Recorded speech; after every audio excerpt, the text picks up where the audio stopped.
Yes, my name is Avery Travis. Thank you so much for having me. And I work at KXAN. We're the NBC affiliate in Austin, Texas.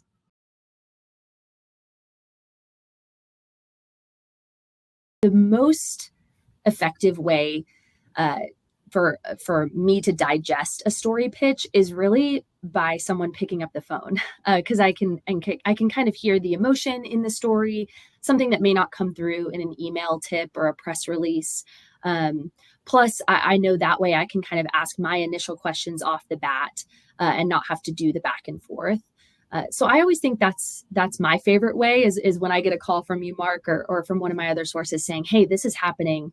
Um, that also lets me know too, "Hey, this is maybe something I'm getting before the rest of the media population in Austin." That's always really helpful, especially when I have to turn around and pitch it in a pitch meeting or pitch it to my investigative producer to know that, hey, I got a call from somebody kind of before the press release dropped. It gives us the sense of, okay, this is something we can own. We might even get as an exclusive. So the phone calls are always my favorite. It's not the only way, but it's my favorite way for sure.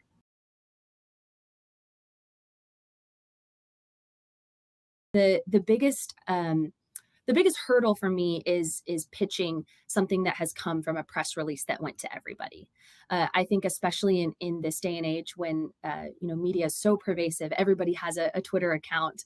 It's a harder sell for me to ask my managers to let me spend a whole day on something that everybody in the Austin media market already has access to. They've got the who, what, when, where, why.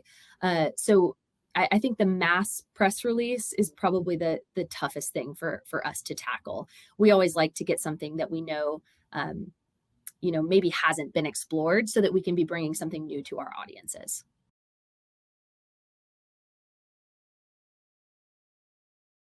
I always say targeting your press releases to a reporter with a specific beat or even a specific show. Night side reporters in the 10 o'clock news are just going to have a different type of viewership. It's that harder, a little bit more investigative news. Morning reporters might be able to do something that's a little more in depth or feature story. And that may vary from station to station. So not to put it back on you guys, but knowing what each station's brand is and maybe knowing a little bit about their shows and saying, oh, I know that KXAN's morning show really is into consumer issues, and so we really want them to know about this consumer issue.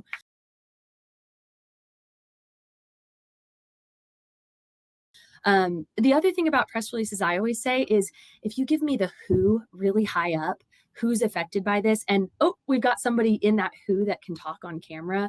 If that's up high, I'm definitely reading the rest of the press release. That's always super important, and that always catches my eye when I see the person in the story really high up there.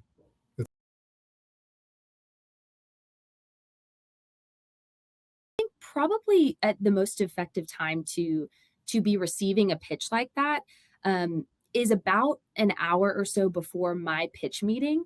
So I know that may involve a little bit of homework of finding out, okay, when you're a daytime reporter. For example, my shift is pretty standard. It's 9:15 to after the 6 o'clock show.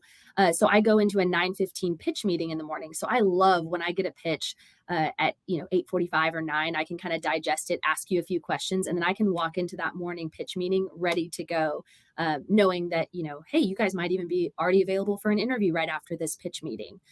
So I'd say kind of the morning time, typically, when you guys are maybe checking your emails from the day before and catching up, I think maybe the toughest time to get those alerts or press releases is during showtime. So your 5 and 6 o'clock newscasts, most of us are out live in the field.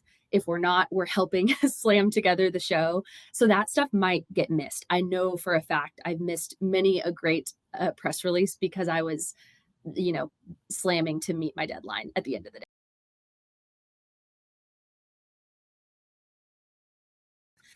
I think that the most helpful thing I've found is when I'm able to either get an expert on camera pretty quickly on the topic or a character that's been affected by whatever it is, the policy, the change, or someone throwing the event.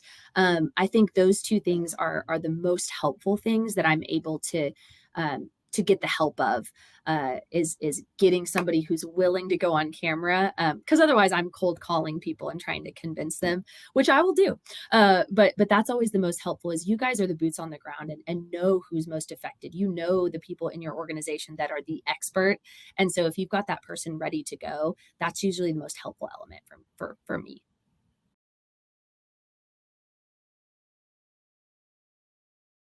Is that we really like to be in partnership with you guys. So, we love to be able to cover events or announcements and press releases.